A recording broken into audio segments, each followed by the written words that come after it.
Тэгэхээр өнөөдөр өглөөний бол гол зах зээлийн баримжаагаа авцгаая л да. Яхахгүй өнөөдрийн зургал бол нэг л мөр байна. Юу гэхээр одоо дайныг бол дангаар нь харахаа боллоо. Геополитикийг бол онцолж сэдвчилхэ боллоо. Инфляцийг, ялангуяа инфляцийн шинээр ирж байгаа давалгаатай хамт үнэлж уншиж бол эхэлж байна. Алтны хувьд бол үндсэн $4,490 орчим тогтож өмнөх арилжаанаас олд 2.7%-аар өссөн байна. Энэ тэгэхээр deep buyers гэж ярьдаг, ханш иргэн сэрхээс өмнө орж ирдэг хөдөлгөөнийг хэлдэг. Тэгэхээр эдгээр маань юу ах вэ? Одоо deep buyers-ууд иргэн орж ирснийг харуулж байна. Гэхдээ хөөхөд бол эрт байгаа. Дайхилснаас хойш алтны ханшны хувьд бол нийтдээ ойролцоогоор 15% унсан хിവэр байна. Өөрөлдвөл ханш сэргэх урт тренд иргэсэн ийм дохио биш. Огцом унсны дараах голдуу тэгэндийн амьсгаа авсан байдал илүү харагдаж байна гэдэг үг. Тэгэхээр гол дарамтууд яхаарахгүй макро талаас ирж байна. Эрчим хүчний үн өссөн, нефтийн үн өссөн, газрын тосны үн өсөж байгаа холбоотой инфляцийн айдас бол одоо боддоор биелж эхэлж байгаа шиг байна. Холбооны нөөцийн банкны хувьд бол энэ онд хүү бууруулахгүй гэсэн хүлээлт бол давмгайлж эхэлж байгаа.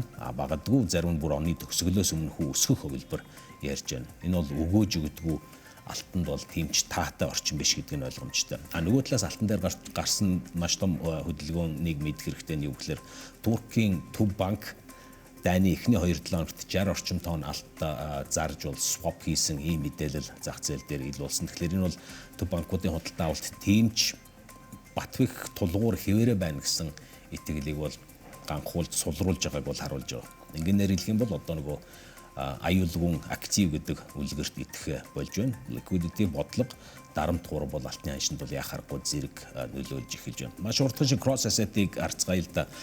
Зураг бол бас л чанга хിവэрэг. Brent-ийн хувьд бол 112 болж 4 давсан хувиар өссөн байна. West Texas-ийн хувьд бол $100 төвшөнд 5% давсан ийм өсөлтийг үзүүлж байна. Тэгэхээр арилжааны үеэр бол яхаарахгүй $100 давсан үзүүлэлт гэдэг маань West Texas-ийн хувьд бол 2022 оны 7 сараас хойш хамгийн дээд түвшин хүрж байна гэдэгсэн.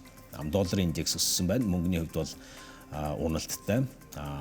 Platinum, palladium ч гэсэн дагаад суларсан байна. Товчхондоо харах юм бол мөнгө эрсдэл рүү биш нэг ёсондоо төр зур хорогдох байдал руу явж байна гэдэг ийм том яллыг бол өгч болох бах. Нефтийн физикийн зах зээл дээр бол бүр илүү чанга сигнал өгч байгаа. Тэрний үгээр Дубайн хөнгөн нефт $126 хүрсэн байгаа. Энэ юу гэж нэхлээрээ фьючерсийн үннээс эрс тасарсан ийм дүн болж харагдаж байгаа шүү дээ. Өөрөөр хэлэх юм бол Ормузын хоолойн эрсдэл бол зөвхөн цаасан дээр биш бодиттой нийлүүлэлтэн дээр бол харагдаж байна гэдэгс үг. Goldman Sachs-ийн тооцоогоор яг одоогийн газрын тосны үнэнд нэг $14-өөс $20 төвшөнд бол геополитикийн премиум шингэсэн гэдэг ийм мэдээллийг өгч байгаа. Цаашлаад хэрвээ байдал үргэлжилэх юм бол энэ маань $200 хүртэл хүрч магадгүй гэсэн ийм прогнозууд бол зах зээл дээр гараад эхэлсэн байгаа. Монголын зах зээлийн хувьд бол зэсийн үн зайлшгүй арах ёстой байгаа. Тэгэхээр элемент дээр зэсийн спот бол тоон тутамдаа нэг 12,000 үйл ялыг давсан ханштай байна. Энэ бол өмнөх өдрөөс $32-оор буурсан дүн байгаа. Нэг зүйлийг санахад бол 2026 оны 1 сард рекорд тогтоосон шүү дээ. Зэсийн үнийн хувьд бол $13,300 хүрсэн байгаа. Энэ рекорд тогтоосон төвшөнөөс мэдэгдэхүйц юм ухарсан одоо үзүүлчихсэн эрчим хүчний шилжилт мөн хиймэл оюунтай холбоотой урт хугацааны эрэлт бол зэсийн ханшийг дэмжиж байгаа учраас бол энэс цаашаа тийм өндөр түвшний хадгалсаар байна гэдэг ийм прогнозууд. Хамгийн сонирхолтой шин сэдэв бол яхаарахгүй нүүрс байгаа. Персийн буландах мөргөлдөөн гүнзгийрч байгаа.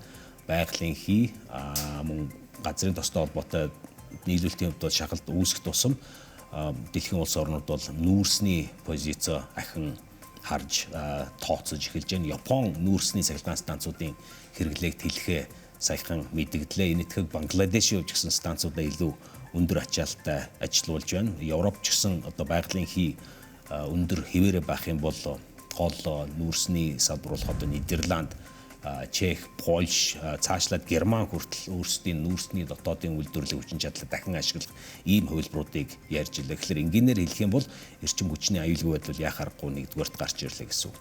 Өнөөдрийн хувьд бол голлох индексүүдийг харцгаая л да. Эерэг төвшөнд байгаа индекс бол үнэхээр алга байна. Шинэ Зеланд, уналттай Малайз, уналттай Никегийн хувьд бол 4% давсан уналтыг үзүүлж 50,858 дээр байна.